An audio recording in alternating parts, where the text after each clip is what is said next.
Welcome to this lecture series on vector algebra. पहले हमने scalar product की बात करी है। आज के लेक्चर में हम क्रॉस प्रोडक्ट की बात करेंगे। Cross product of two vectors in to dimensional setting. आज के लेक्चर में, अगले लेक्चर में हम थ्री डिमेंशनल सेटिंग में क्रॉस प्रोडक्ट की बात करेंगे। तो जो अप्रोच हमने स्केलर प्रोडक्ट को डिफाइन करने के लिए ली थी, वही अप्रोच हम क्रॉस प्रोडक्ट को डिफाइन करने के लिए भी लेंगे। और जैसे कि स्केलर प्रोडक्ट में हमने ज्योमेट्रिक इंटरप्रिटेशन देखा था, वैसे ही क्रॉस प्रोडक्ट का भी हम देखेंगे। और ये बहुत ही इंपॉर्टेंट टूल है हमारे लिए to understand and use vectors. Okay, so orthogonal decomposition जो मेन इनपुट था हमारी डेफिनेशन ऑफ स्केलर प्रोडक्ट में, अगर v is the set of all the two dimensional या थ्री डिमेंशनल वेक्टर्स और एक non zero vector v fix कर दिया गया है, तो हर वेक्टर a एक यूनिक फैशन में ब्रेक किया जा सकता है as a sum of two things. One is coat and quote along v, the other is perpendicular to v। Precise statement यहाँ लिखा हुआ है। ओके, और फिर ऑर्थोनॉर्मल बेसिस की बात हुई थी। तो अगर हमारे पास एक बेसिस है, we call basis is an ordered pair. अगर टू डिमेंशनल सेटिंग की बात कर रहे हैं तो basis, well in general basis क्या होता है? It's just an ordered list of linearly independent vectors which span the entire set of vectors in question.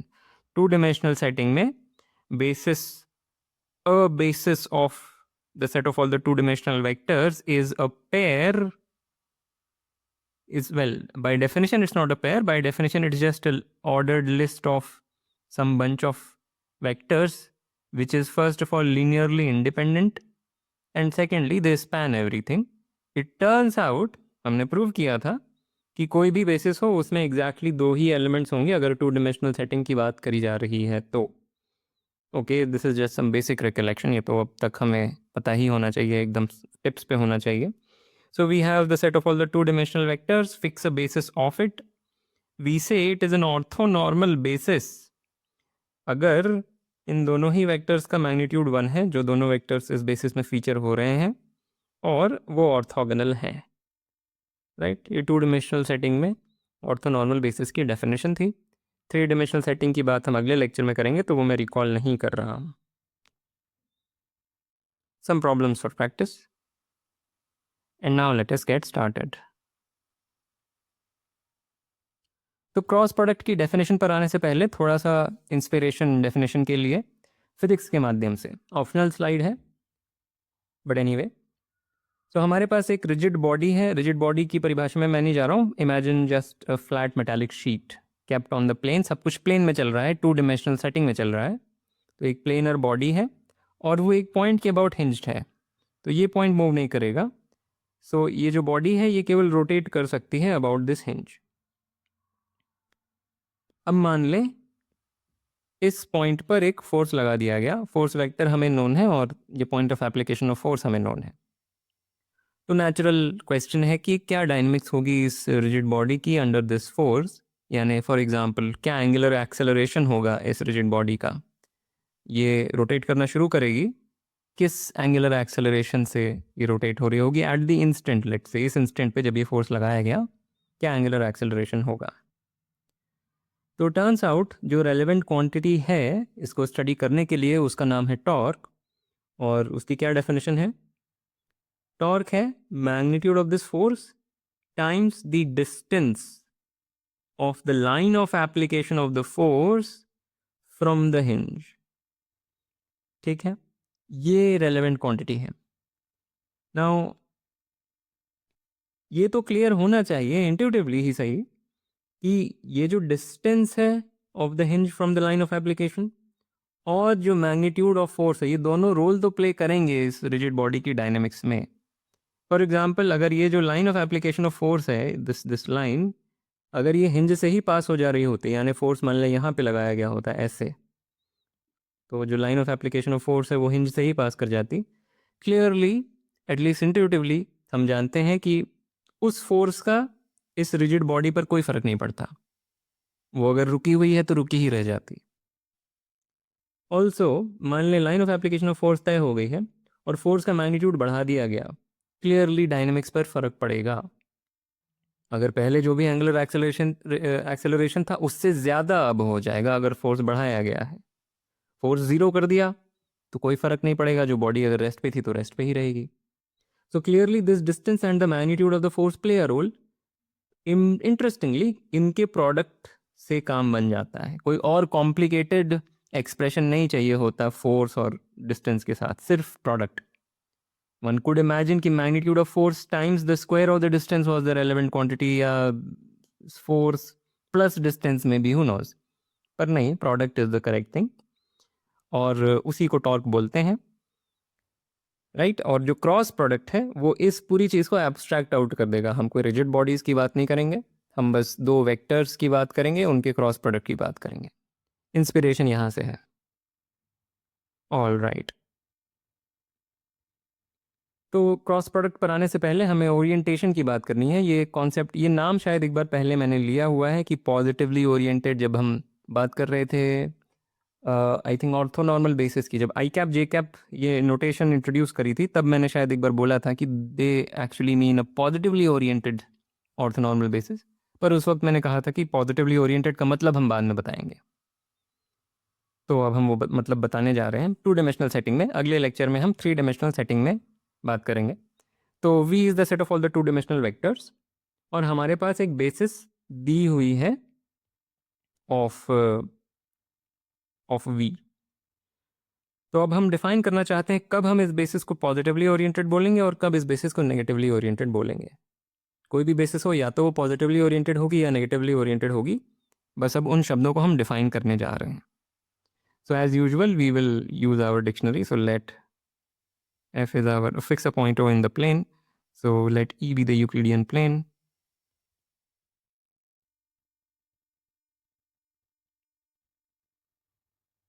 ठीक है, fix a point O in the plane,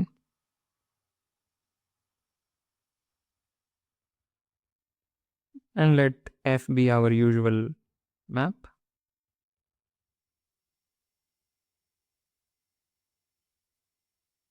So this is a bijection, and let A and B be 2 points such that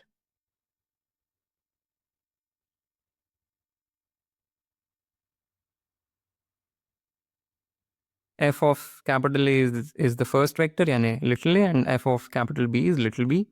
figure अगर बनाए तो मान लेते हैं कि point O यहाँ पर है, this is point A, and similarly we have point B somewhere. Note that O, A and B are non-collinear क्योंकि ये एक basis है. This much we should immediately see. अब by this time, इतने discussion हो जाने के बाद, all these things should be immediate. So O, A and B are non-collinear. अब क्या है कि we consider this line passing through O and A, rather the line, we consider the ray passing through O and A. So we consider this ray. ठीक है, we have this ray. अब दो possibilities हैं, या तो ये जो point B है वो रे के लेफ्ट साइड होगा, या ये पॉइंट बी रे के राइट साइड होगा। रे पर नहीं हो सकता क्योंकि ओ, ए और बी नॉन कोलिनियर हैं। इस पूरी लाइन पर कहीं पे भी पॉइंट बी नहीं हो सकता क्योंकि ओ, ए और बी नॉन कोलिनियर हैं।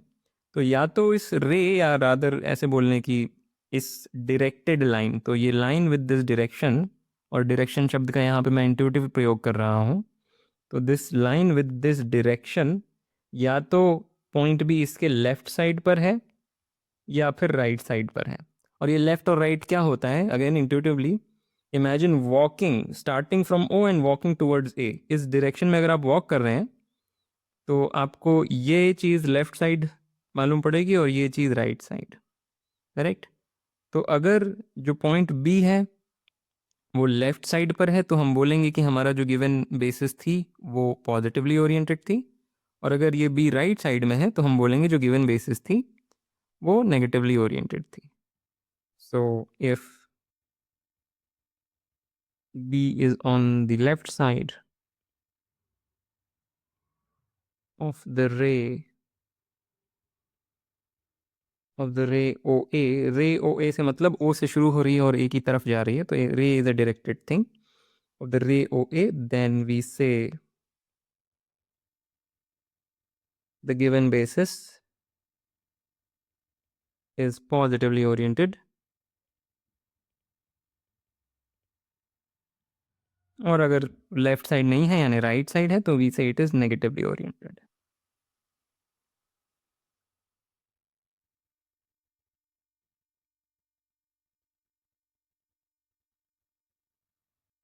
और यहाँ पे एक बात मैं बोल दूँ कि ये जो लेफ़्ट और राइट ये जो बातें हैं, ये जो शब्द हैं, ये मैंने प्रिसाइसली डिफाइन नहीं किए हैं।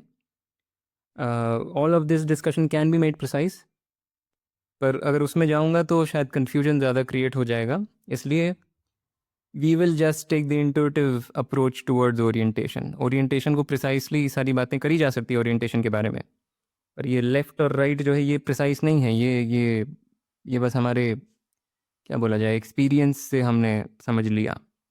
ठीक है, इट्स ओके, और हम यही इसी पर्सपेक्टिव से आगे बढ़ेंगे, बट मैं ये बस बोल देना चाहता हूँ this is not rigorous, okay, but that's okay, not everything has to be rigorous at the outset. जैसे जैसे आप ज़्यादा मैथ सीखेंगे आप इसका रिगरस वर्जन भी सीखेंगे, पर for the moment ignore the rigour. Okay, so positively oriented basis और नेगेटिवली ओरिएंटेड बेसिस का अब हमें मतलब पता चल गया। अब हम एक ओरिएंटेशन फंक्शन डिफाइन करेंगे। अभी तक हम ओरिएंटेशन केवल एक बेसिस का ही बता सकते हैं, यानी जो डेफिनेशन है केवल एक बेसिस के लिए ही है, पर इस नोशन को हम थोड़ा सा एक्सटेंड कर देंगे जस्ट कन्वीनियंस के लिए। So we will define a function from v cross v to r where what is v is all two dimensional vectors. ठीक है, so we will define this orientation function from v cross v to r, यानी कि it will consume a pair of vectors and output a real number. और क्या definition है, we will say that, और we define orientation of a comma b as 0 if a and b are linearly dependent। ठीक है, तो linear dependence को detect कर लिया इस डेफिनेशन ने या कैप्चर कर लिया। 1 if a and b, या 1 if a comma b is a positively oriented basis, and -1 if this is a negatively oriented basis।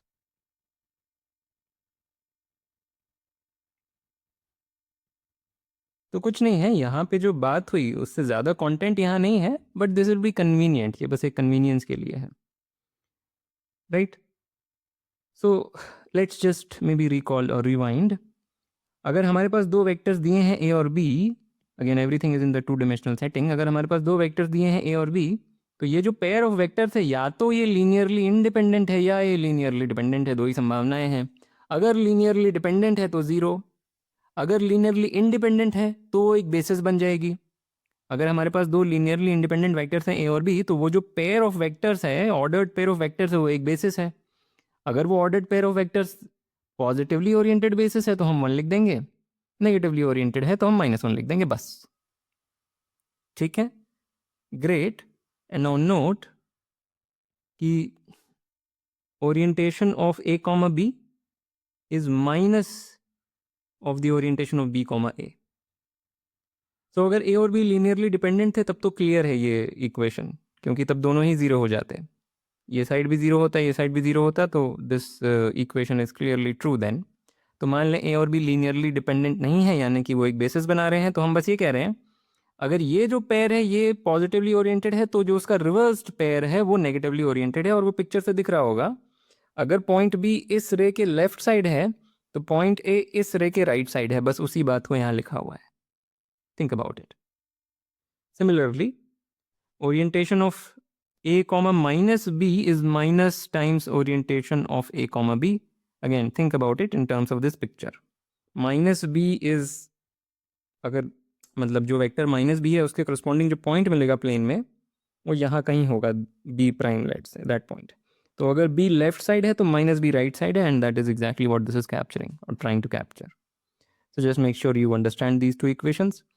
और एक और इम्पॉर्टेंट बात कि हाँ, तो नाउ ये जो नोटेशन आई कैप जे कैप जब हम ये लिख रहे होंगे अब आगे से, तो हम हमेशा मान के चलेंगे कि ये एक पॉजिटिवली ओरिएंटेड ऑर्थोनॉर्मल बेसिस है। अभी तक हमें इस शब्द की कोई आवश्यकता नहीं थी। अभी तक हमारे लिए इसका मतलब था कि this is some fixed orthonormal basis of the set of all the two dimensional vectors. पर अब from this point on throughout the lecture series, whenever we write I, j in the two-dimensional setting, I cap j cap in the two-dimensional setting, we will mean कि this thing is a positively oriented orthonormal basis.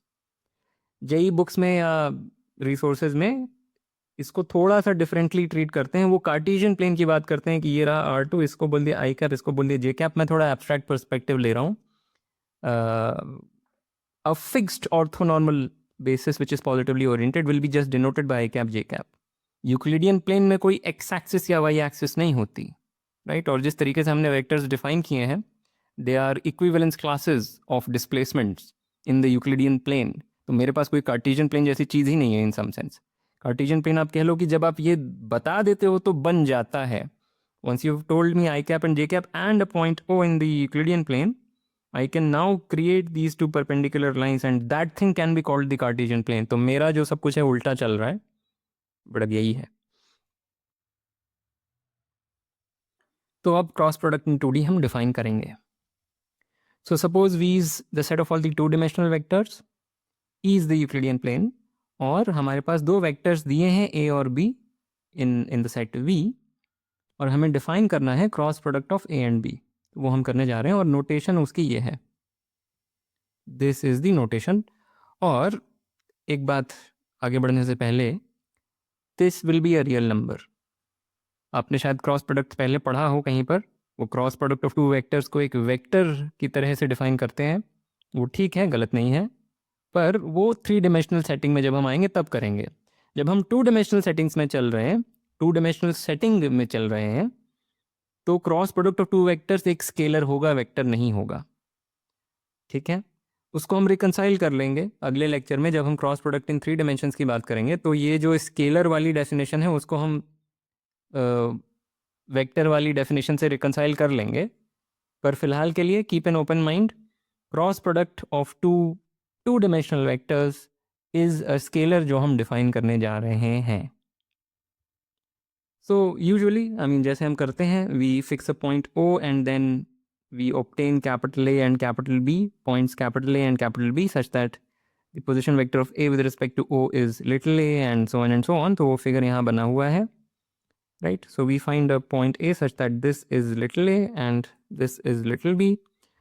ऐसी picture बन सकती है या ऐसी picture बन सकती है, यानी कि इस रे के लेफ्ट साइड पर ये पॉइंट आ सकता है, या इस रे के राइट साइड पर ये पॉइंट आ सकता है, या फिर इसी रे पर आ सकता है। वो फिगर मैंने नहीं बनाया, उसकी बात करेंगे। फिलहाल समझने के लिए मान के चलें कि this is non zero and whatever, this is basically the diagram. तो हम कैसे डिफाइन करेंगे cross product of A and B? What we will do is, जैसे हमने डॉट प्रोडक्ट में किया था, ये जो वेक्टर है इसको हम रिजॉल्व करेंगे, इसको तोड़ेंगे दो हिस्सों में। एक होगा अलोंग द वेक्टर ए और दूसरा होगा perpendicular to the vector A. तो किसी भी वेक्टर को ऐसे तोड़ा जा सकता है यूनिकली, क्योंकि हम फिलहाल समझने के लिए मान के चल रहे हैं कि दिस इज नॉन जीरो। तो इस वेक्टर को हम तोड़ेंगे along A and perpendicular to A. And what is the definition of this thing? That will be defined as the magnitude of this vector, यानी length of the segment O A, times length of this segment, यानी length of the perpendicular component, times the orientation of this pair A comma B. ये जो pair है ए comma B, इसका जो ओरी है, जो हमने ओरी फंक्शन डिफाइन किया, +1 या -1 या 0 depending on whatever, that will be the definition. So once again, this real number is what? This length times ये जो परपेंडिकुलर की लेंथ है, times the orientation of the pair A comma B. तो इस figure के corresponding answer some non negative quantity या positive quantity आएगी। In fact इस फिगर के करस्पॉन्डिंग नेगेटिव क्वांटिटी आएगी। और अगर तो ए और बी एक ही लाइन पर लाए कर गए तो 0 आंसर आएगा। So to make everything even more clear, this is how we break the vector b. So let me write everything. So if a is 0, if a is a 0 vector, then the cross product will be defined as 0, the real number 0. If a is non-zero, then we can write and we can break the vector b as something along a, यानी कि lambda times a for some real number lambda plus something perpendicular to a. In the this is unique. There exists unique lambda and a prime such that lambda is some real number and a prime is something orthogonal to a. तो ये this is the orthogonal decomposition theorem जो शुरू में recall किया था. We can write like this and define, declare, जो भी लिखना हो,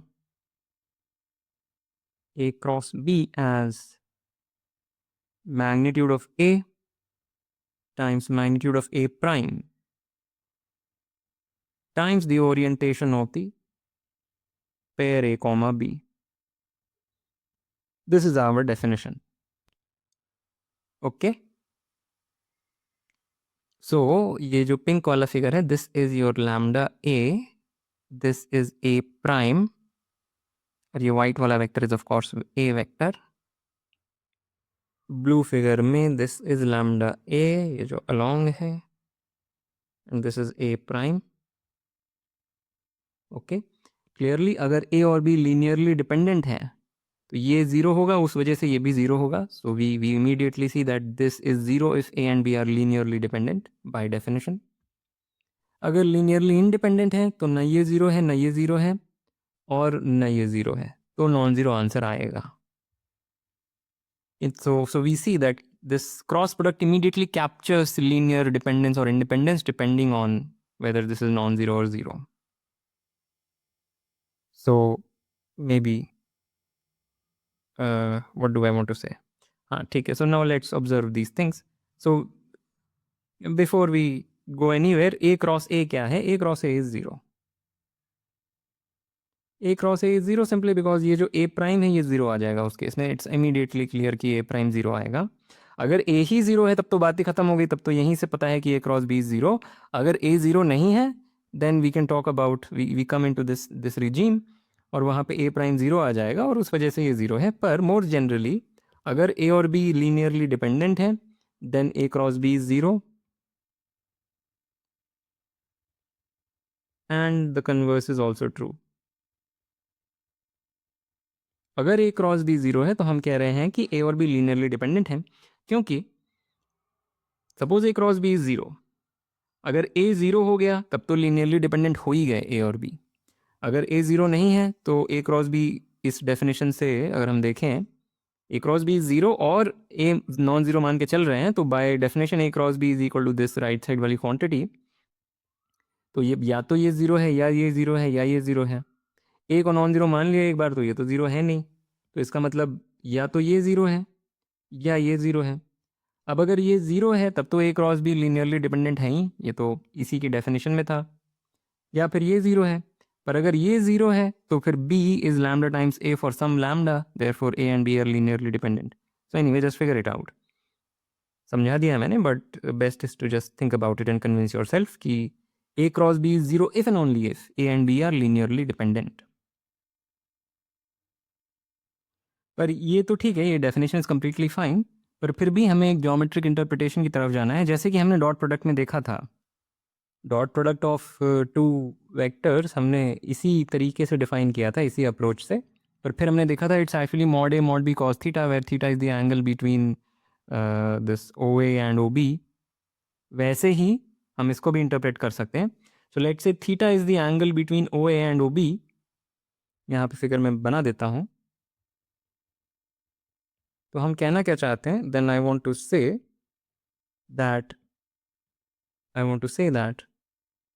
ए क्रॉस बी का जो मैग्नीट्यूड है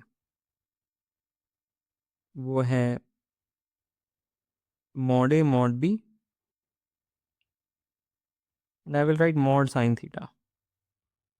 mod sin theta इसलिए लिख रहा हूँ क्योंकि थीटा ये भी कोई ले सकता है और कोई ये भी थीटा ले सकता है, and sine theta and sine of that angle are plus minus one के साइन के साथ फ़र्क है उसमें. So this is what I want to say. पर ये क्यों है? सो पहले just observe this simple fact कि magnitude of A cross B is actually just magnitude of A times magnitude of A prime. ये जो इक्वेशन लिखी हुई है, मैं कह रहा हूँ उससे ये इम्प्लाई हो जाएगा, जस्ट मेक टू केसेस कि या तो ए और बी लीनियरली इंडिपेंडेंट है, इन which case this is either +1 और -1. तो अगर बोथ साइड हम मॉड लगाएंगे तो this will kind of go away, मतलब उसे लिखने की कोई ज़रूरत नहीं रह जाएगी. तो अगर ये ए और बी लीनियरली इंडिपेंडेंट है तब तो क्लियर है. अगर ए और बी लीनियरली डिपेंडेंट है तो ये ज़ीरो है और ये भी ज़ीरो है क्लियरली. तो all we need to show इसकी ये ज़ीरो है, पर वो है, वो आप शो कर सकते हैं. अगर ए और बी लीनियरली डिपेंडेंट है तो ये चीज़ ज़ीरो है, क्योंकि दो संभावनाएं हैं, या तो यही ज़ीरो हो जाएगा, जो ए वेक्टर है वही ज़ीरो हो जाएगा, in which case there is nothing to do. In the other case when this is non zero, the linear dependence of A and B will force कि ये चीज़ ज़ीरो है. Just do this again. This should be second nature by now. Okay, so we have this, and now the point is, what is this quantity? इसको हम geometrically समझ सकते हैं. This quantity is this magnitude times this magnitude, या rather this length times that length. magnitude नहीं बोलूँगा, length बोलूँगा. This length times this length times sine of this angle. पर वो कुछ नहीं है, वो quantity फिर इस parallelogram की area है, right? अगर मेरे पास ऐसे दो लाइन सेगमेंट्स हैं जिनके बीच का एंगल थीटा है, तो this length times the sine of this angle is just the area of the parallelogram formed by those two line segments. Similarly in this figure, तो मैंने वो यहाँ पे चीज़ें बनाई हुई हैं. या सो दिस पैरेललोग्राम का जो एरिया है, या इस पैरेललोग्राम का जो एरिया है, वही है magnitude of A cross B. So this geometric interpretation is of paramount importance. ठीक है? All right. Now for a most important property of cross product, probably the most important property of cross product, bilinearity, जैसे कि dot product में भी हमने देखी थी. So we have suppose two vectors a and b and another vector x, and everything is in the two-dimensional setting. पूरा lecture ही two-dimensional setting के बारे में है. So we have three vectors in fact, a, b and x. We want to say कि this cross product is same as this sum. a और b को जोड़ कर x के साथ क्रॉस प्रोडक्ट लें, या a और b का क्रॉस प्रोडक्ट x के साथ सेपरेटली लेकर के जोड़ें, एक ही बात है. And there are more such statements, पर इसको समझ लें, बाकी सब एक्सरसाइज हो जाएगा. So let me first geometrically explain कि ये क्या है, ये क्यों ट्रू है. ज्योमेट्रिकली हम लोग एकदम स्पष्ट नहीं इसको करेंगे, पर मेन आइडिया समझ लेंगे. आप केसेस बना करके ज्योमेट्रिकली पूरी तरीके से समझ सकते हैं. So what have we done, ये जो चीज़ मैंने यहाँ बनाई है ये क्या है? मेरे कहने का मतलब है कि take this as your vector x. So this point is, think of this as point O, आपने यूक्लिडियन प्लेन में लिया, and then you can find this point such that this is your vector x, right, and this is your vector a. यानी this point is capital A, let's say, such that the position vector of capital A with respect to O is little a. तो जो ये quantity है, up to a sign it is just this area. Sign का problem है, पर एक बार ignore that, हम बस ज्योमेट्रिकली इस चीज़ को थोड़ा समझना चाह रहे हैं. एक बार साइंस को भूल जाएं. साइन यानी वो जो +-1 साइन होता है, नॉट द ट्रिग्नोमेट्रिक साइन. सो ये जो मैग्नीट्यूड है इस क्वांटिटी का, वो इस पैरेललोग्राम का एरिया है. ठीक है, उसी तरीके से इसको भी हम एक एरिया की तरह से समझ सकते हैं. So what we will do is कि अब अगली बार जो हम मतलब इसको समझने के लिए जो पैरेललोग्राम बनाएंगे, वो इसको बेस रख करके बनाएंगे. कहने का मतलब, हमने ये पॉइंट जब O लिया था तो हमारे पास एक पॉइंट ये आया था सच that this is x vector and this is a vector, और इसका एरिया हमने इंटरप्रेट कर लिया इस साइड को. हम क्या करेंगे कि अब सॉर्ट ऑफ इसको आप नया बोल लीजिए, इसको O प्राइम बोल लीजिए, और अब हमें एक पॉइंट मिलेगा capital B such that this can be, I mean this is the position vector of B with respect to O prime is the vector little b. और फिर ये जो पैरेललोग्राम होगा इसका एरिया हम सोच लेंगे, इसको इंटरप्रेट कर लेंगे. So that is what I have done. right? So this is your little a vector sort of, this is little b vector, this is little x vector, और ये भी little x vector है, कुछ sort of भी नहीं है. The position vector of this point with respect to this point is this vector, and position vector of this point with respect to this point is also the same vector. ठीक है, and this area is this value, and this area is this value. Science को हम अभी भूल जा रहे हैं, जो साइंस है एक बार उनको भूल जा रहे हैं. So this blue area is this guy, this brownish area is this guy. पर अब हम क्या करेंगे, थोड़ा सा मैनिपुलेशन कर सकते हैं. हमने ये दोनों लाइंस ड्रॉ कर ली, ये लाइन और ये लाइन ड्रॉ कर ली, और अब हम क्या करें कि अगर ये जो चीज़ है, ये चीज़ अगर हम काट के यहाँ रख दें तो वो एकदम यहाँ फिट हो जाएगी, राइट. सिमिलरली इसको हम हटा के यहाँ रख दें, एकदम फिट हो जाएगी. तो वो जो दो ब्लू एरियाज़ का सम, सॉरी ब्लू और ब्राउन एरियाज़ का जो सम था, वो एक्चुअली इस चीज़ का एरिया है, right. The blue area plus the brown area, एक बार दिखा देता हूँ, right. This blue area plus the brown area is same as the new blue area plus the new brown area, क्योंकि बस इस चीज़ को शिफ्ट ही तो यहाँ किया है. बट अब ये जो वेक्टर है, यानी इसका position vector with respect to this point, वो है क्या? This was A vector, this is B vector, so this is A plus B vector, right. और ये तो एक्स वेक्टर है ही. तो ये जो एरिया है that is just the cross product of A plus be with x, which is the left side. तो हमने राइट साइड से शुरू किया था और हमने थोड़ी सी सर्जरी करके उसे लेफ्ट साइड में बदल दिया. सो this is what is geometrically happening. Okay, पर अब हम इसको थोड़ा प्रूव कर देते हैं. I will not probably not right a full detailed proof, but फिर भी थोड़ा सा तो लिख देता हूँ. सो proof of, let's call this one, proof of 1. So say, well, if x is 0, how should I say this?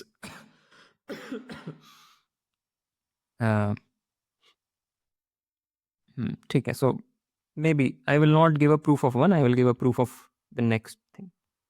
I will give a proof of 2. बस convenience के लिए जो चीज़ अभी हमने इसके लिए बोली वही चीज़ हम इसके लिए भी बोल सकते थे. I will just give a proof of 2 just for convenience. So proof of 2. So if x is 0 then done. Right, अगर x 0 है तब तो बात क्लियर है, क्योंकि ये लेफ्ट साइड भी 0 है और राइट साइड भी 0 है. So assume x is non zero. Okay, and now say we resolve, so we can now write a as lambda x plus x prime and b as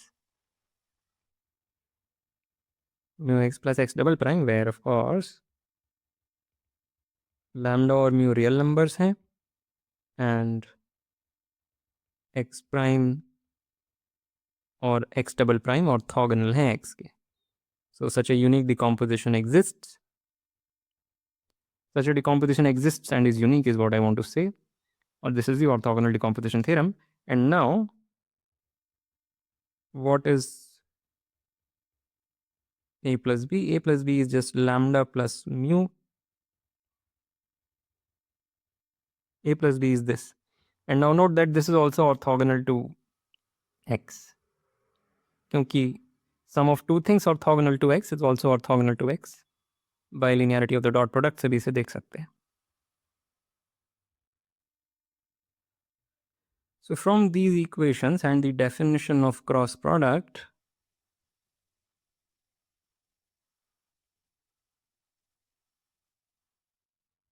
from this equation what we have is the cross product of x and a is this thing times the orientation of,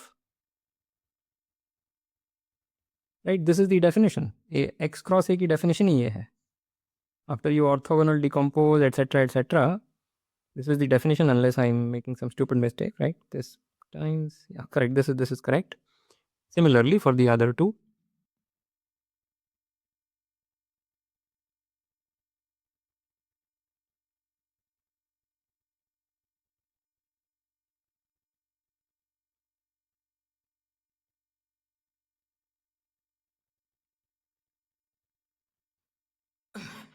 so we have this, तो हमें show करना है इन दोनों का sum is equal to that. पर छोटी सी यहाँ पे आपके लिए एक्सरसाइज है कि show that this thing is same as, in fact I will make it a point here कि exercise show that or just understand that orientation of x comma a is same as orientation of x comma x prime. Just make a diagram and you will see. Similarly, the same thing for b, etc. I'm making a general statement here. Make a diagram and you will see. Maybe I'll write one more thing. Orientation of x comma a plus b.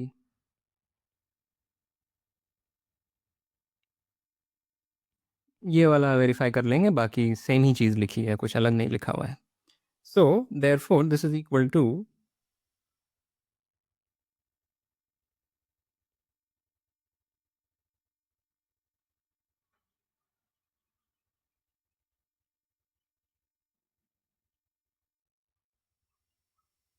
Right these equations we have because of this exercise. So हुआ क्या ये सब करके, this is this is nothing but, so yeah I will maybe right, this is equal to, this is not an exercise, this is just a fact, this is x cross x prime, this is x cross x double prime, and this is, so a consequence of this exercise was another exercise basically. So I could have asked you to show that x cross a is x cross x prime, and similarly for the rest. And one more thing जो मैं लिखना तो बिल्कुल नहीं चाह रहा हूँ, हाँ ठीक है। So basically, I mean, once you realize this, you realize that, and therefore we can write x cross a as that, x cross b as that, and x cross a plus b as that. तो ये करके हुआ क्या, ये करके बस ये हुआ कि you can without loss of generality assume कि a and b are perpendicular to the vector x, यानी कि orthogonal to the vector x. उस केस में this is very easy to argue. Just make a figure and you will see. I will leave the rest of the details. We have boiled it down to this special case where all you are doing is taking cross products of orthogonal vectors. So जब a and b were both orthogonal to x, then this is much easier to see. Any of these things is much easier to see. Okay, so that only shows a proof of 2. And now what are these two things? ये आप खुद से पढ़ के समझ लेंगे क्या लिखा हुआ है. So I want you to spend time, understand everything geometrically. जैसे अभी हमने इसको geometrically समझा डायग्राम बना करके, वैसे ही सारी चीज़ों को geometrically एक बार समझें. उसमें साइंस की उतनी चिंता ना करेंगे, जो साइन वाइन आते हैं सामने उसकी उतनी चिंता ना करें. साइन की चिंता कर सकते हैं, अच्छा है. आपको डायग्राम भी फिर उसी के अकॉर्डिंग बनाना पड़ेगा. Okay, and this is the formalise, जो फॉर्मल डेफिनेशन है. प्रूफ तो सारी फॉर्मल डेफिनेशंस को यूज़ करके ही देने होंगे. सो ये जो सारा धंधा हमने किया उससे बस ये सिद्ध हुआ कि you can reduce to the situation where a and b are both orthogonal to x. In that case it is very easy to argue. Just follow the definition. उसके बाद जो आपका फिगर बनेगा उसमें x वेक्टर आप ये ले रहे हैं, a ये हो जाएगा, b ये हो जाएगा, और फिर बस आप रेक्टेंगल्स के एरिया ही जोड़ रहे हैं. It's as simple as that. Maybe 2 case आपको बनाने पड़ेंगे कि जब ये जो 2 पॉइंट या तो सेम साइड पर आ रहे हैं या फिर ऑपोजिट साइड पर आ रहे हैं. द एडवांटेज इज कि ये जो x प्लस एक्स प्राइम है, sorry x prime plus x double prime है, ये जो चीज़ है डिपेंडिंग ऑन द 2 केसेस कि वो सेम साइड या ऑपोजिट साइड पर आ रहे हैं, इसका जो मैग्नीट्यूड का जो सम है, आई मीन ये वाली जो क्वांटिटी है, this is either just the sum of magnitudes of these 2 things या difference. Okay, I said a lot of things but the best is to just work this out for yourself. समझ में आ जाएगी बात. But these properties are of paramount importance. ये पता होना बहुत ज़रूरी है. Okay. Now we can maybe wrap things up or something, maybe summarize things. So we have V is the set of all the 2-dimensional vectors. We don't need this anymore. So the cross product has various properties. First property is bilinearity. जो भी हमने देखी उसको मैं sort of एक line में लिख दूंगा. So bilinearity says that this thing cross any vector you like is and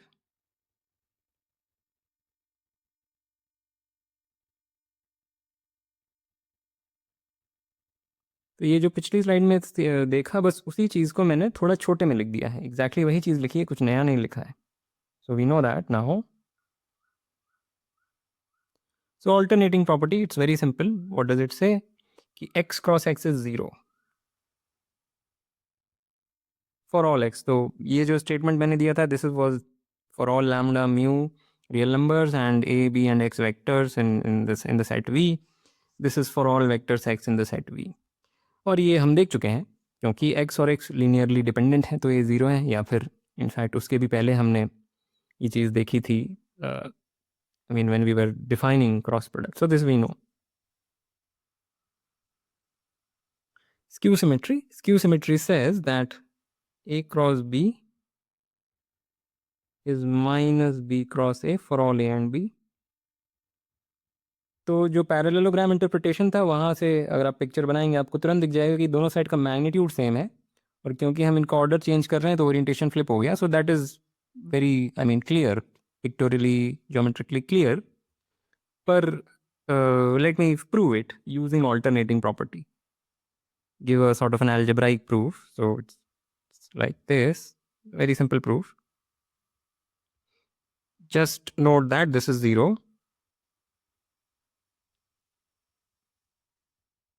By the alternating property this is 0 क्योंकि a plus b को मैं x की तरह से सोचूंगा. This is 0 and now I will use bilinearity. Think of this as vector x और ये जो left side में है this is a sum of two vectors, so this will distribute etc etc. So we get a cross a plus b cross a plus b and फिर again use bilinearity. So this will give you a cross a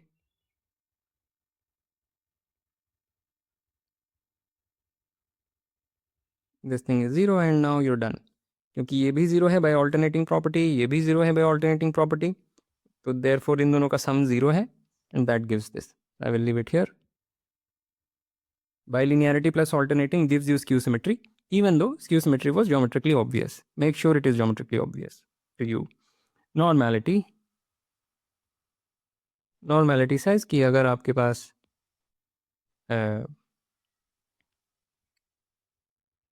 a cross b is 1, a cross b is 1 if this is an orthonormal basis, is a positively oriented orthonormal basis. Immediate from the definition. Okay, so these are some 4 or 5 properties of cross product. And now we can deduce a formula, quote unquote formula for cross product. क्या है कि fix a positively oriented orthonormal basis. Usually हम उसे I cap, J cap से denote करते हैं जैसी बात हुई थी. Of the set of all the two-dimensional vectors. Then alpha I cap, maybe I will use alpha 1 beta 1 cross alpha 2 beta 2. ये क्या है? This is equal to, by bilinearity this is equal to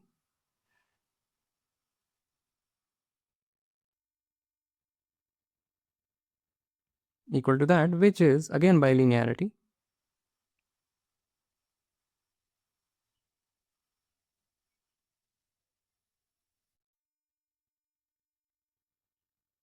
By alternating property this is 0 and that is 0, so this can be written as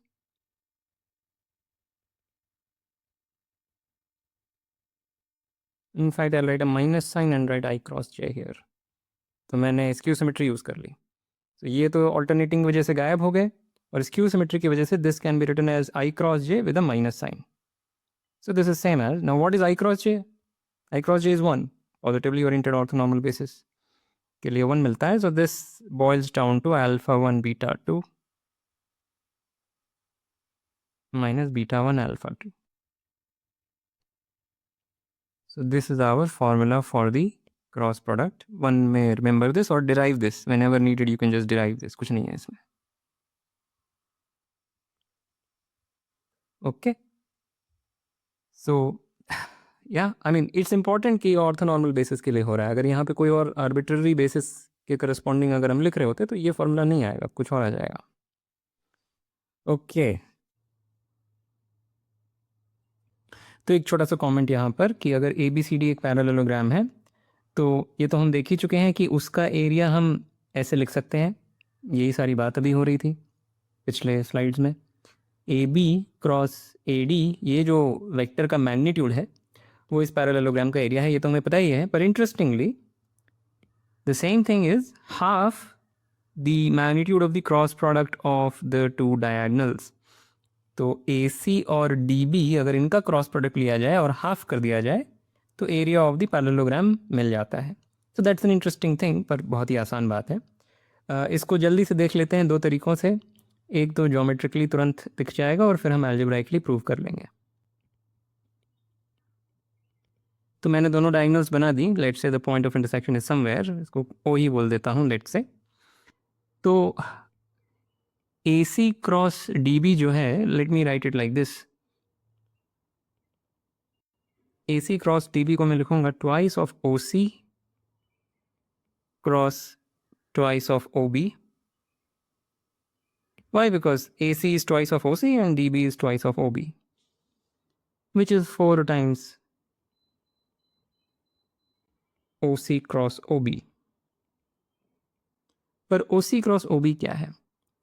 OC cross OB का अगर magnitude लेंगे तो इस parallelogram का area मिल जाएगा, पर उस पैरेललोग्राम का एरिया इस ट्रायंगल के एरिया का डबल है बाय कॉन्ग्रुएंसी. ठीक है. सो बोथ साइड अगर मैं मैग्नीट्यूड लूँगा तो ये चीज़ मिलेगी and this is twice the area of this triangle. But note कि इस ट्रायंगल का जो भी एरिया है वही इस ट्रायंगल का भी एरिया है, वही इस ट्रायंगल का भी एरिया है और वही इस ट्रायंगल का भी एरिया है. The reason is very simple. इस ट्रायंगल में अगर देखें तो ये जो लाइन है, this is the median passing through point C, passing through the vertex C. तो वो इस ट्रायंगल के एरिया को दो बराबर हिस्सों में पार्टीशन करेगी. Therefore, this area is same as this area, and by the same reasoning, this area is same as this area, which is same as this area. तो ये चारों जो छोटे छोटे ट्राइंगल बने सबका एरिया सेम है. और अभी हमने देखा कि ये जो चीज़ है, this is the area of this triangle का double. You just put those things together, you get the correct thing. You get that this equation is true. So that's the quote-unquote geometric way, but let me now show the algebraic way. It's very simple. AC को हम लिखेंगे AB plus BC या AB plus AD,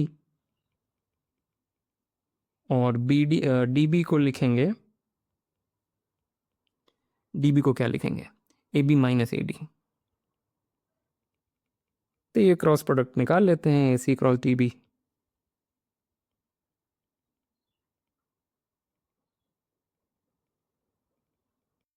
right, what is this?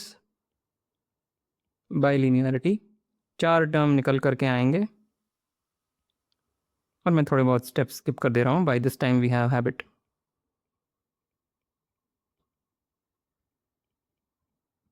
This is 0 by the alternating property, which is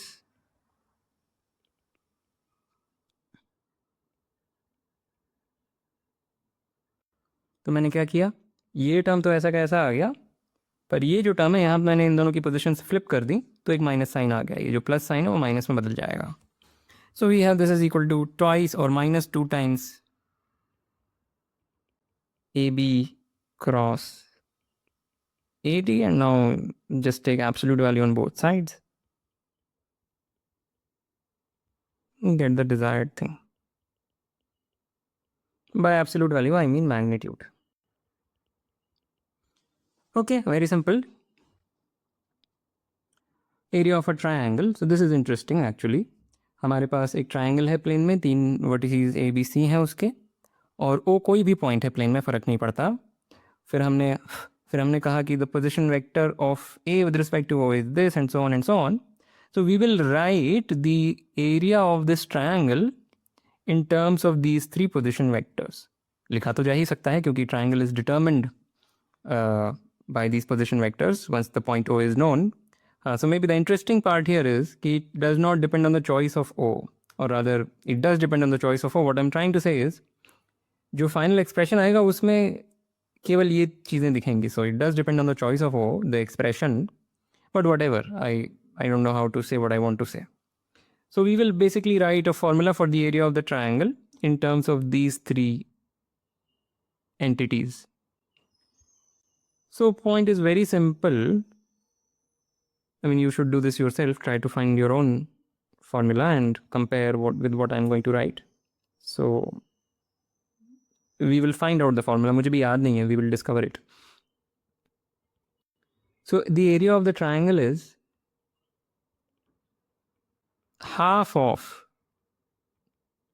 AB cross AC का magnitude. AB cross AC करेंगे तो हमें इस parallelogram का एरिया मिल जाएगा, पर ये जो पैरेललोग्राम का एरिया है वो इस ट्राइंगल के एरिया का डबल है, इसलिए एक हाफ आ गया. Now we will write AB and AC in terms of these things and that's it. So AB जो है that is same as B minus A and the other thing is C minus A.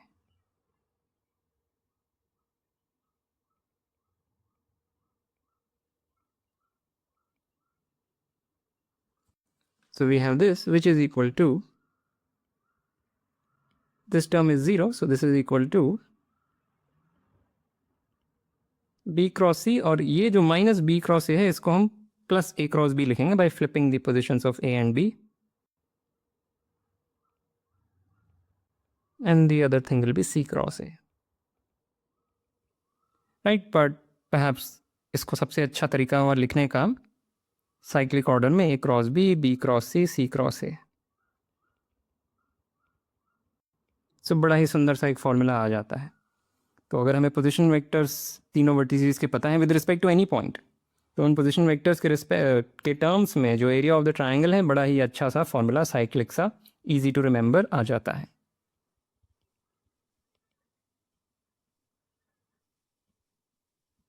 Okay, पहला illustration बड़ा interesting question है. एक हमारे पास hexagon है. यहाँ पे मैंने कॉन्वेक्स लिख के काटा हुआ है क्योंकि जहाँ से मैंने ये सवाल उठाया था, ये किसी ओलंपियाड का सवाल है, वहाँ पे कॉन्वेक्स लिखा था, पर मुझे कोई वजह नहीं दिखी कॉन्वेक्स लिखने की. जो सोल्यूशन है मेरे पास उसमें इसकी तो कोई आवश्यकता नहीं थी. अगर मैं कुछ मिस कर रहा हूँ तो मुझे ज़रूर कमेंट्स में बता दीजिएगा. तो हमारे पास एक हेक्सागन है जिसमें कि ऑपोजिट साइड्स आर पैरेलल. कहने का मतलब A1 A2 जो साइड है वो A4 A5 के पैरेलल है. This is parallel to that and similarly A1 A6 is parallel to A3 A4. सो वो दिख रहा है फिगर में. शो करना है ये जो ट्रायंगल है और ये जो ट्रायंगल है इन दोनों के एरियाज़ बराबर हैं. Very interesting. A1 A3 A5 का जो एरिया है वही एरिया है A2 A6 A4 का. सो ज़रूर इसका कोई ज्योमेट्रिक तरीका होगा, मैंने बहुत सोचा नहीं उस बारे में, पर ऑब्वियस तो नहीं है ज्योमेट्रिकली. हम वेक्टर से करेंगे जो अभी हमने सीखा क्रॉस प्रोडक्ट में. सो आप भी सोचें. सो प्रूफ, वेल जो A1 A3 A5 का एरिया है, yeah, so before we go ahead, let us set up the notation. Fix a point O in the plane and let the position vector of AI with respect to O will be written as A sub I for each I. ठीक है, ये हमारी notation हो गई. And now the area of A1 A3 A5 जो भी हमने सीखा है, it will be equal to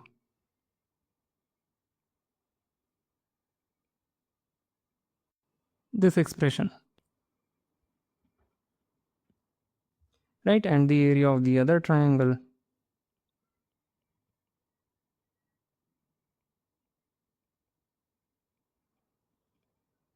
वो इसके बराबर है।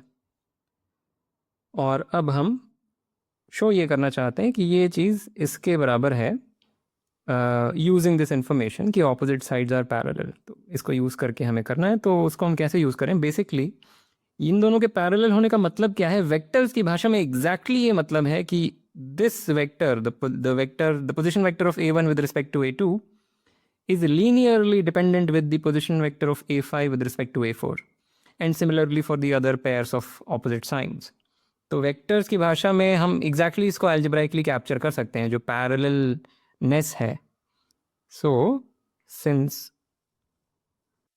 a1 a2 is parallel to a5 a4 we have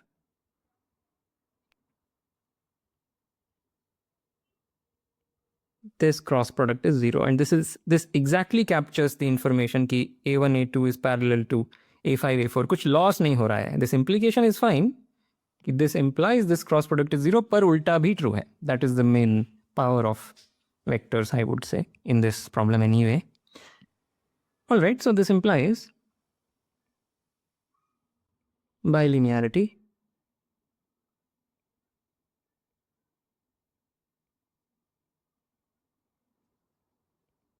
this is 0 और ये वाला टर्म मुझको आइसोलेट करना है। Basically this term I see here तो मैं इसको एक साइड रख दूंगा बाकी सब दूसरी साइड। पर यहाँ a5 क्रॉस a1 है तो मैं भी a5 a क्रॉस a1 रखना चाहता हूँ। तो I will take this to the other side and now I think you understand. So that will give me minus whatever जो मैं लिख रहा हूँ राइट साइड में वो a5 क्रॉस a1 बन जाएगा।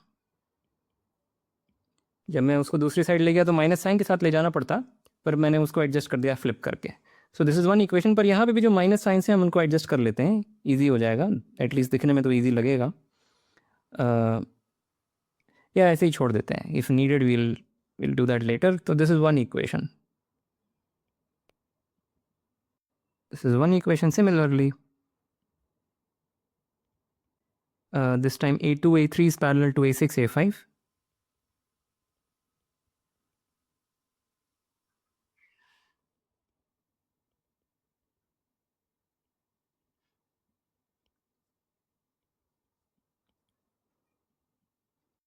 So bilinearity again this gives us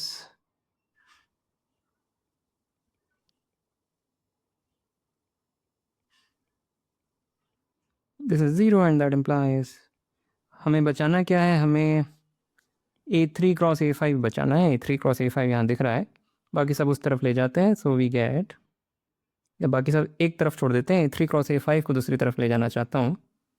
so whatever. So what we get is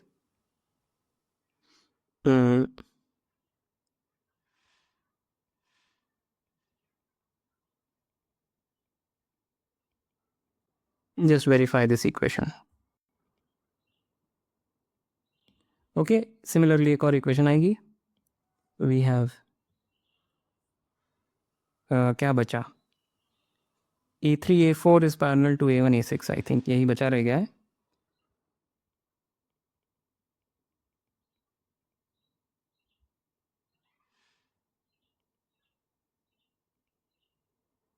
again bilinearity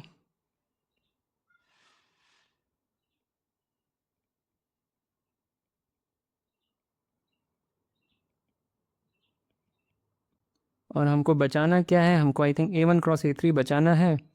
वो यहाँ दिख रहा है पर वी हैव टू एडजस्ट। तो इसको हम दूसरी साइड ले जाएंगे etcetera etcetera. So what we get is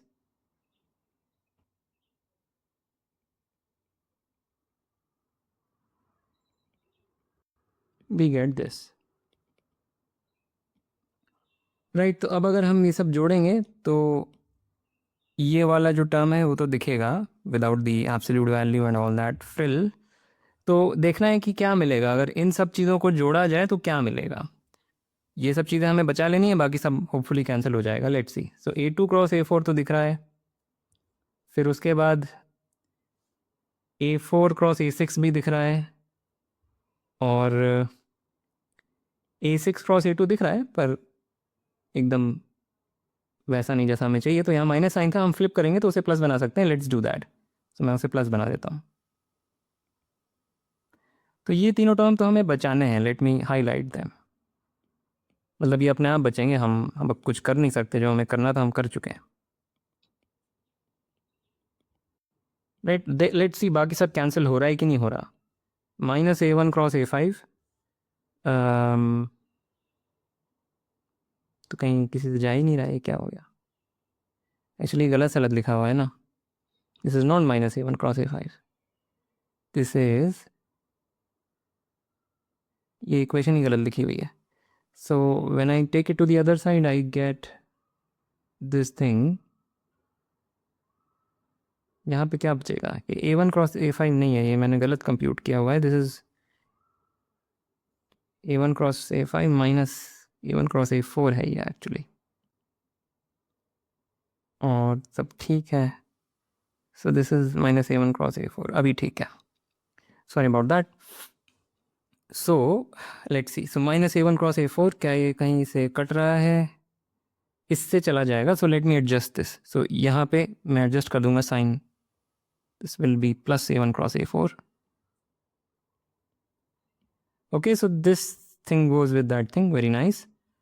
-A2 × A5 वो इससे चला जाएगा, और अब केवल ये बचा है जो कि कैंसिल हो जाएगा। So with these 3 equations we are done. Let me not write anything, just add these 3 equations.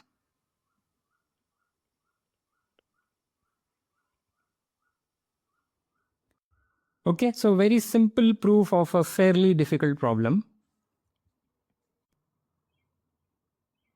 अगला इलस्ट्रेशन। हमारे पास 2 2-dimensional वेक्टर्स हैं x एंड y, और 4 पॉइंट्स हैं प्लेन में O, A, B and C, और हम मानेंगे कि वो एक कॉन्वेक्स क्वाड्रिलैटरल बना रहे हैं। कॉन्वेक्स क्वाड्रिलैटरल क्या होता है? जैसे ये 4 पॉइंट्स हैं O, A, B और C, इनमें अगर हम कोई भी 2 एडजेसेंट वर्टिसेस को पकड़ें और उनसे पास होने वाली लाइन बनाएं, तो जो क्वाड्रिलैटरल है वो पूरी तरह से एक साइड पर कंटेन्ड है ऑफ दिस लाइन। सिमिलरली अगर हम ये दोनों एडजेसेंट वर्टिसेस से बनने वाली लाइन बनाते, तो जो क्वाड्रिलैटरल है वो पूरी तरीके से एक साइड पर है इस लाइन के। ऐसा हर 2 एडजेसेंट पॉइंट्स के लिए होगा। सो this is a convex quadrilateral, ये डेफिनेशन है। अगर ऐसा क्वाड्रिलैटरल होता तो वो कॉन्वेक्स नहीं है, क्योंकि अगर हम ये लाइन कंसिडर करें जो कि इन दोनों एडजेसेंट वर्टिसेस को जोड़ने से बनी है, तो कुछ हिस्सा क्वाड्रिलैटरल का एक साइड है और कुछ हिस्सा दूसरी साइड है। So this is not a convex quadrilateral. ये जो अजम्पशन है इसको वीकन किया जा सकता है, पर मैं उसमें जाना नहीं चाह रहा हूँ।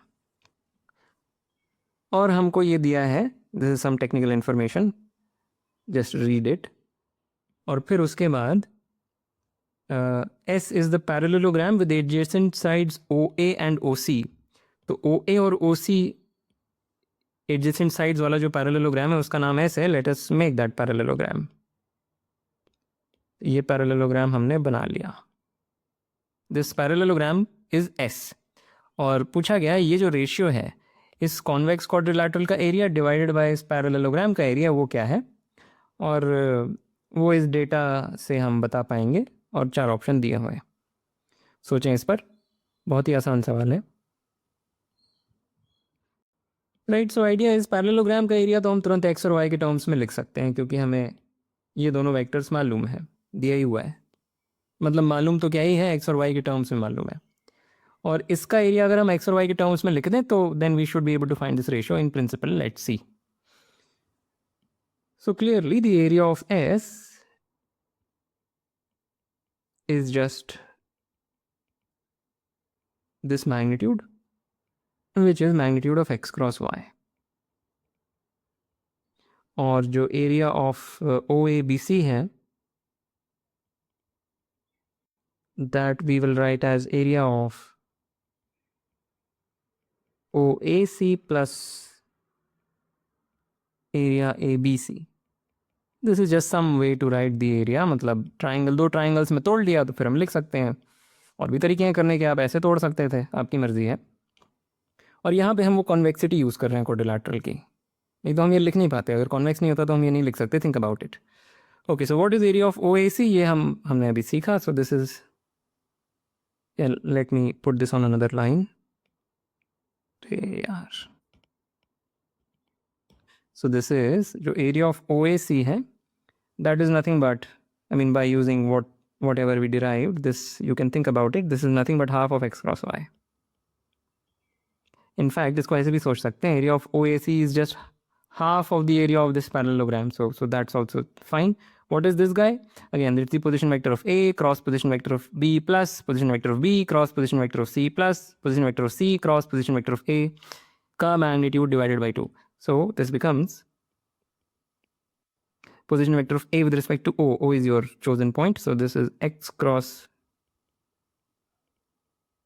this thing plus जगह की कमी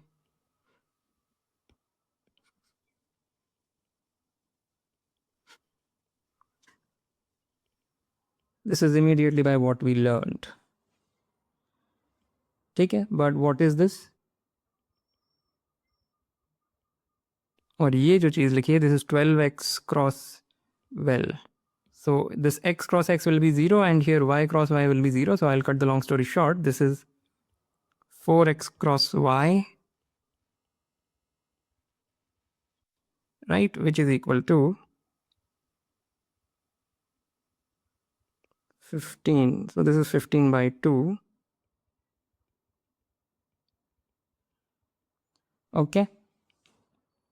And therefore the ratio is 8. So this is your correct answer. और for the fussy ones, for the fastidious ones, दिया होना चाहिए था क्वेश्चन में कि x and y are linearly independent, otherwise ये 0 आ जाएगा. But one can then object कि फिर ये convex quadrilateral ही नहीं रह जाता अगर x और y linearly dependent हो जाते हैं. Anyway, so the answer is 8. Last में JEE एडवांस का एक सवाल. हमारे पास दो पॉजिटिव रियल नंबर्स हैं a और b और दो वेक्टर्स हैं, मतलब p, q and s are points in the plane लिखा होना चाहिए था. So the position vector of q with respect to p is this and similarly there is this another vector and ये लिखा हुआ है प्रश्न में कि these are adjacent sides of a parallelogram. मैं इस wording से agree नहीं करता. Vectors are not sides of anything. Vectors are equivalence classes of displacements. So what they should have written, या अगर मैंने जैसे चीज़ों को डेवलप किया है इस लेक्चर सीरीज में अगर उस भाषा में लिखना हो तो बोलना बस ये चाह रहे हैं पी क्यू आर एस एक पैरेललोग्राम है जिसमें कि P Q vector is this and P S vector is that. ठीक है, so this is at least according to our development of the subject, जैसे अभी हमने डेवलप किया है इस लेक्चर सीरीज में, this is the correct language. Okay, suppose you and we are the projection vectors of this guy along PQ and PS. तो अगर W vector को ऐसे इमेजिन करें तो उसको प्रोजेक्ट करके एक वेक्टर हम ये बना सकते हैं और एक वेक्टर हम प्रोजेक्ट करके ये बना सकते हैं. उन प्रोजेक्शंस के बारे में, हाँ, so उन प्रोजेक्शंस का नाम है U और V और उस बारे में हमें इंफॉर्मेशन दी है कि the sum of the lengths of the projections is same as the magnitude of the vector W. तो W को जब यहाँ पे प्रोजेक्ट करेंगे, मतलब पी क्यू वेक्टर के अलॉन्ग प्रोजेक्ट करेंगे, तो जो वेक्टर मिलेगा उसकी लेंथ प्लस यहाँ पे प्रोजेक्ट करने पे जो वेक्टर मिलेगा उसकी लेंथ को अगर जोड़ेंगे तो W की ही लेंथ मिल जाएगी, W का ही मैग्नीट्यूड मिल जाएगा. और हमें दिया है कि जो पैरेललोग्राम है उसका एरिया अगर 8 है तो इनमें से कौन सी बातें सही हैं. तो प्रश्न ज़रूर पॉज करके पढ़ें, प्रयास करें as usual. So here is a solution, पर उस पर आने से पहले मैं एक ज्योमेट्रिक सोल्यूशन जस्ट जल्दी से हिंट कर देता हूँ. ज्योमेट्रिक सोल्यूशन ये है कि सबसे पहले नोट करें कि पी क्यू और पी एस ऑर्थोगोनल हैं. अगर आप इसका डॉट प्रोडक्ट लेंगे इन दोनों का तो क्लियरली दिख जाएगा कि ये 90 डिग्री पर है, यानी कि दिस इज एक्चुअली रेक्टेंगल. ये पैरेललोग्राम वास्तव में एक रेक्टेंगल है. और अब अगर ये बात यूज़ करेंगे कि ये जो इन्फॉर्मेशन दी है कि the length of the projections on these two things add up to the length of the vector by triangle inequality या Pythagoras theorem, आपको दिख जाएगा कि actually W has to be along either PQ और PS, तभी ये संभव है, just basic geometry. तो उसके बाद आप आसानी से सारे क्वेश्चंस आंसर कर सकते हैं, पर मैं एक माइंडलेस प्रूफ देना चाहता हूँ using whatever we learn. So what we will give is a mindless calculation based proof which is fine, कोई बुराई नहीं है उसमें, गलती होने की संभावना भी नहीं है इस वाले प्रूफ में. सारी इन्फॉर्मेशन बस हम अलजेब्राइकली लिखेंगे so let's start. Mod you और मॉड वी निकाल लेते हैं. What is mod you? Mod u is the length of the projection of W onto PQ, so that will be equal to this quantity.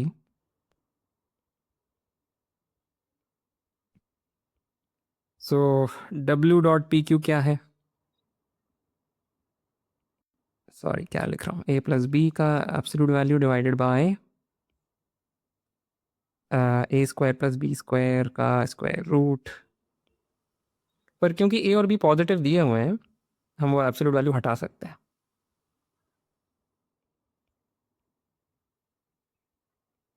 Similarly, what is mod v?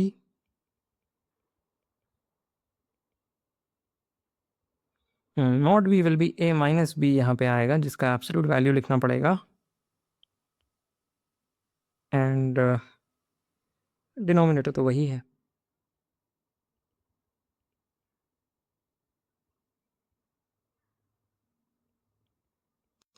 Okay पर हमको दिया है कि mod you plus mod we. जब मैं कह रहा हूँ mod you, I mean magnitude of you, of course. This is magnitude of W, so that implies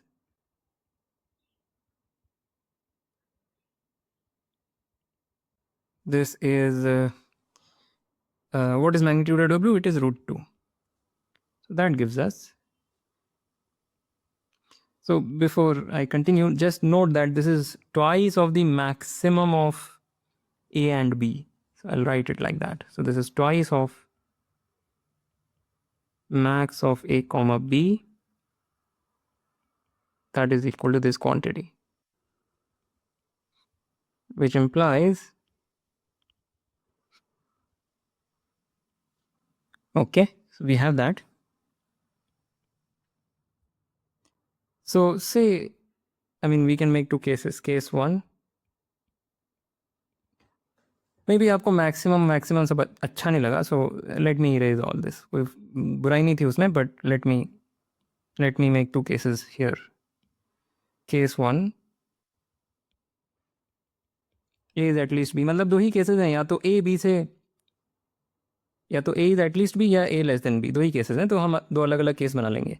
When A is at least B, हम इसको सिंप्लीफाई कर सकते हैं. So we get twice of A divided by root of A square plus B square.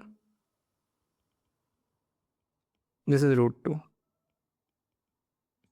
Right, ये जो चीज़ है ये twice of A बन जाएगी, क्योंकि हम ये अस्यूम कर रहे हैं. So that gives us, sorry, A square equals B square. पर क्योंकि A और B दोनों पॉजिटिव दिए हैं, इससे हमारे पास आएगा A इक्वल्स B, क्योंकि A और B दोनों पॉजिटिव हैं. और case two, A strictly less than B. In this case वो बन जाएगा ट्वाइस ऑफ B. ये जो चीज़ है, जो न्यूमरेटर है, this will become twice of B, and that divided by फलाना फलाना. दैट इम्प्लाइज, यहाँ से भी आया A इक्वल्स B, क्योंकि अगेन A और B दोनों पॉजिटिव हैं. सो बेसिकली ये केस पॉसिबल ही नहीं है. This case is not possible, क्योंकि इस केस में हमारा अजम्पशन था A लेस देन B, पर हमारा कंक्लूजन है A equals B. So the only possible case is A is at least B, and in which case you get A equals B. So actually A is equal to B. So this is our deduction. We deduce A is equal to B. पर हमें एक और information दी है जो अभी तक हमने use ही नहीं करी. वो ये कि जो एरिया था पैरेललोग्राम का, वो था 8. So now we will use that. So using the fact that area of PQRS, since 8 is area of PQRS, which is इसका क्रॉस प्रोडक्ट पर, what is this? B की जगह पे मैं A ही लिखूंगा. Well, B ही लिख देता हूँ, क्यों confusion create करना है. So this gives, actually this is A square plus B square. So what we get is 8 is equal to A square plus B square. पर क्योंकि A is equal to B, this gives us 4 is A square. और क्योंकि A is positive, we get A is 2 and B is also 2 because A is equal to B. So this is our conclusion. So A plus B therefore is 4. This is false. P R क्या हो जाएगा? It will B, oh god, PR would be PQ plus PS, which is twice of A, and twice of A का magnitude actually 4 है क्योंकि A is 2, so 4 I cap, yeah, so this is also true, just verify, and this is decidedly false. Think about it. Basically we have this A and C. Yeah, just think about इस point के बाद तो you can easily do everything. Anyway, the question was easy nonetheless. So okay, with that I want to end this lecture. As usual, like, comment, share, subscribe, and I will see you next time.